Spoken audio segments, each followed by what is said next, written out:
Allez, bonjour à tous, j'espère que vous allez bien. Aujourd'hui, analyse du BTC. On verra un plan swing qui peut être très intéressant, donc un gros niveau à surveiller, sûrement dans la semaine, hein, on pourra potentiellement l'atteindre, on verra ça. On verra notre clôture weekly, on verra globalement la journée qu'on a fait ici, on fait un moins 3% environ, d'accord. On verra également BTC sur du court terme, et on fera une analyse de l'order flow. Donc déjà, d'un point de vue clôture weekly, c'est une clôture qui est très encourageante. Pourquoi? Parce qu'on était ici comprimé dans cette box de faible volatilité, et on a eu une cassure nette par le haut. Donc voilà, c'est très encourageant. La clôture weekly est clairement bullish. Actuellement, on fait une bougie assez bearish. On ravale, on prend notre bougie la plus haute. Ok, ici on a un premier signal qui nous dit, ok, c'est une pattern bearish. Maintenant, est-ce que ce genre de pattern remet en cause toute notre tendance ici? Non, c'est pas parce que en 4 heures on fait un M-top, ok, donc sommet creux sommet de plus en plus bas, qui nous dit tout simplement, ok, on remet en cause notre W weekly ici. Pour le moment, la tendance est haussière, et la meilleure chose à faire dans une tendance haussière, c'est de l'accompagner, d'accord? C'est-à-dire que une tendance haussière, elle va se retourner une fois. Il y aura, dans une tendance haussière, d'accord, il n'y a qu'un seul top de marché. Si à chaque sommet, vous cherchez à short le marché en vous disant c'est le top, c'est le top, c'est le top, vous allez vous faire rect. C'est sûr qu'une fois, vous l'aurez, mais avant, vous allez vous faire stop, vous allez vous faire stop. Donc, pour moi, à vous de choisir entre se faire stop ici, se faire stop ici, se faire stop ici, et ok ici avoir le top de marché, ou alors rentrer en longue ici, rentrer en longue ici, rentrer en longue ici, et se faire stop ici. Vous voyez que statistiquement parlant, vous avez un meilleur taux de réussite là-dessus. Maintenant, ça, il n'y a pas que ça qu'il faut prendre en compte, il y a bien sûr votre risk reward, hein, le fait de, est-ce que vous prenez des profits assez rapidement, ou est-ce que vous coupez les pertes assez rapidement, et ça c'est également quelque chose à prendre en compte. Mais moi personnellement, dans mon profil, dans ma stratégie de faire une tendance haussière, je l'accompagne jusqu'à qu'elle m'indique qu'on sort de cette tendance haussière. Pour le moment, est-ce qu'on m'a indiqué qu'on est sorti de cette tendance haussière? Pas du tout. À quel moment on pourra parler de fin de cette tendance haussière? Déjà, si on réintègre notre précédent range, donc globalement ce niveau-là, si on a une réintégration, ça serait pas encourageant, et ça ne marquerait pas quand même la fin de la tendance, mais ça serait un premier signe qui nous dirait, ok, fais gaffe, si on réintègre, c'est-à-dire qu'on a des vendeurs quand même qui ont repoussé les acheteurs sur un niveau clé. Ok, par contre, si on commence à s'affranchir de nos précédents creux ici, ou alors qu'on fasse ici une distribution avec un M tout simplement, là je pourrais parler de retournement de tendance. Pour le moment, ce n'est pas le cas. Donc notre tendance est toujours haussière, même si comme je vous l'ai dit, ici on a un essoufflement, on a une divergence qui n'est pas encore validée, mais voilà, le fait qu'on diverge nous montre que on est potentiellement sur un niveau qui va être défendu par les vendeurs. Alors le plan swing qui est intéressant. Alors moi, hop, je vous ai déjà parlé lors de la dernière analyse que j'attendais mon pullback sur mon haut range. Alors, on n'y est pas encore, d'accord, mais j'attendais mon pullback, et on a une bonne confluence ici qui va arriver entre mon haut range, d'accord, donc zone de support, mon tunnel 4 heures et mon point pivot weekly. Donc on peut être sur un niveau ici. Ce qu'il faudrait, ça serait de pousser à la divergence haussière en faisant tout simplement ici une consolidation à MACD ici, d'accord, qui remonte, ok, faire une seconde vague baissière, aller chercher ce niveau-là, et sur le MACD, d'accord, hop, faire quelque chose comme ça. Et on aurait ici une divergence haussière sur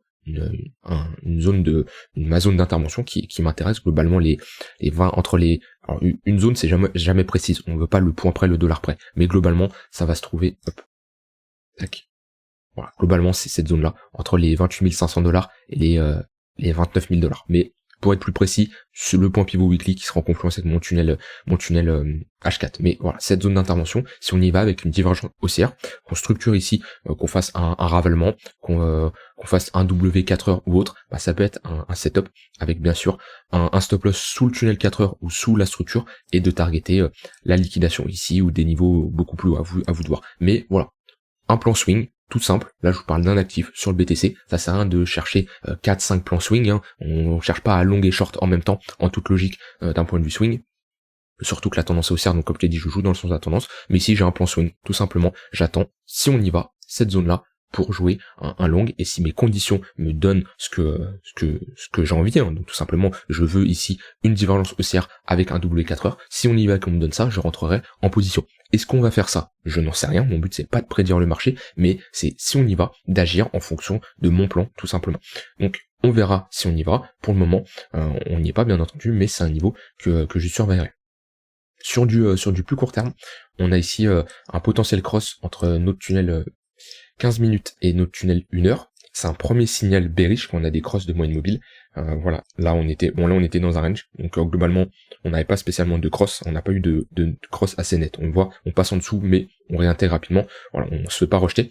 La dernière fois qu'on a cross le tunnel 15 minutes à la baisse, c'était ici. On a eu notre tunnel 15 minutes qui cross le 1 heure à la baisse et on l'a réintégré que ici. Donc c'est un premier signal qui, moi personnellement, si mon tunnel 1 heure cross mon tunnel 15 minutes cross le 1 heure, je chercherais à short le marché sur l'intraday. Donc sur du 5-15 minutes, je chercherais des confluences entre mon tunnel 15 minutes et mon tunnel 1 heure. C'est ça l'importance de différencier un plan swing et un plan sur de l'intraday. Sur du swing, je suis en tendance haussière, donc j'attends des pullbacks sur des niveaux intéressants. Par contre, si je commence là déjà j'ai un premier signe, le fait qu'on ait structuré un M-top, ok, j'ai un premier signe qui me dit on est dans une tendance baissière sur du court terme, donc le 15 minutes et le 1 heure, pas besoin de le voir, on est baissier, les moyennes mobiles sont orientées à la baisse, je chercherai ici à short le marché. Donc pareil, des confluences entre mon tunnel 15 minutes ou mon tunnel 1 heure et un point pivot weekly ou daily. Bon, pour le moment, j'ai pas spécialement de setup qui s'enclenche.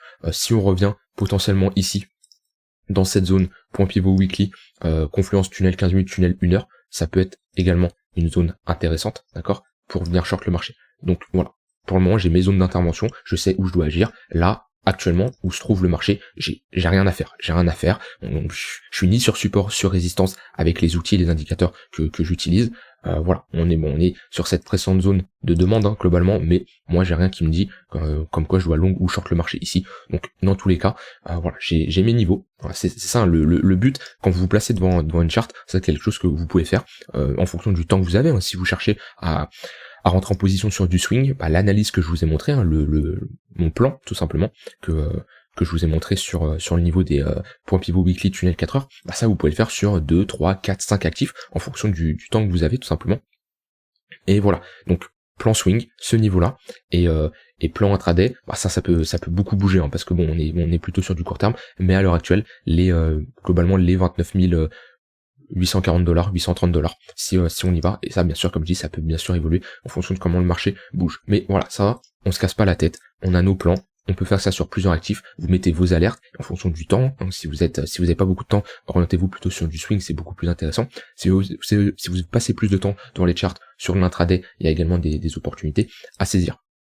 Voilà, je voulais regarder juste d'un point de vue order flow, on a un ratio long qui redevient bullish, ok.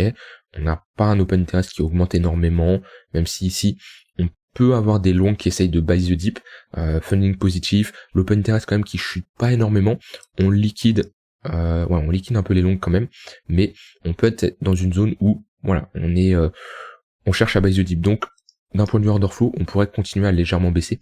Ça me fait penser à ici. Ouais, ça me fait penser à ici, où sur toute la montée, on avait ici du FOMO short, les gens qui essayaient de lutter contre ce mouvement, ceux qui se rappellent que je disais ne cherchez pas à lutter contre ce mouvement, c'est complètement stupide, et quand on a eu un cross ici entre notre ratio short et long, ok, ça a été le début, on a commencé à structurer DM dans DM, et on est revenu chercher ici notre tunnel 4 heures de mémoire, si je reviens, c'était ici, je vais me mettre en 4 heures également, on est revenu chercher notre tunnel 4 heures, et dans ce tunnel 4 heures, on a structuré ici un W, et on a un ratio qui est repassé, le ratio short est remonté, on le voit ici, on revient chercher notre tunnel 4 heures, on structure un W, et ici, dès le début, quand on remonte légèrement, ça FOMO en short, on le voit, ok, surtout on avait un funding négatif juste avant, d'accord, ça reFOMO en short, il y a l'open interest également qui monte, ok, là ça nous dit que, voilà, les gens, ils shortent le marché, et du coup on va les rect en prenant la liquidation. Donc là ce qu'il nous faudrait c'est quelque chose d'assez similaire, pourquoi pas passer quelques jours, ok, à consolider, pourquoi pas avoir un ratio long qui augmente, on fait une deuxième vague baissière, on pousse à la divergence haussière comme je vous ai montré, hop, on pousse à la divergence haussière, on structure ici un W, et on a recross, une re-augmentée du ratio short. Voilà, c'est quelque chose qu'on pourra envisager, bien sûr toujours s'adapter en fonction de ce que le marché nous donne. Voilà, j'ai pas grand chose à dire sur le BTC, de toute façon j'avais fait une analyse un peu plus complète récemment, il y a Ether qui réagit bien contre le BTC, ça c'est encourageant, le fait qu'il ait réintégré et qu'on s'est pas fait rejeter tout simplement, ici on est juste sur une déviation, donc ça c'est plus bullish pour nous, vu qu'on est plus placé sur, enfin moi dans mon cas je suis plus placé sur les altcoins que le BTC, en prenant tout mon wallet, etc. J'ai plus une poche sur ETH plus les altcoins que le BTC, donc c'est plus intéressant pour moi dans tous les cas, mais ok, ça c'est vraiment intéressant. Mais voilà, après j'ai pas grand chose à dire de plus sur le BTC. On a vu nos zones d'intervention, à voir si le marché y va. Vous pouvez faire ça la même chose sur d'autres altcoins, à vous en fonction de votre profil et vos conditions. J'utilise les moyennes mobiles, mais peut-être que d'autres vont utiliser voilà, Fibonacci, en mettant ici un Fibo, tac. Hop, voilà, en mettant un Fibo, au final, on se retrouve un peu au même niveau puisque nos 0,118 sont en confluence dans notre tunnel de 4 heures. Bon, il est un peu plus bas, on est plutôt au milieu de range, mais voilà, chacun utilise sa manière. D'ailleurs, pour le moment, on est sur les 0,382, qui est également un niveau, notre première A, qui est censé faire office de support. Mais moi, personnellement, Fibonacci, je vais plus l'utiliser sur du long terme, moyen long terme, plutôt pour de la trend following. Ici, pour du swing ou pour de l'intraday, je préfère utiliser mes moyennes mobiles. Après, ça c'est propre à chacun. Je dis pas que Fibonacci n'est pas bien à l'utiliser dans ce cas-là. C'est juste que chacun utilise ses indicateurs. Le plus important, c'est d'avoir des résultats. C'est pas d'utiliser des indicateurs. Si vous utilisez un indicateur que personne n'utilise mais vous avez des résultats, c'est ce qui compte le plus. Voilà, j'ai terminé avec ça. Je vous souhaite une très bonne fin de journée et on se retrouve demain pour une prochaine vidéo. Bye bye.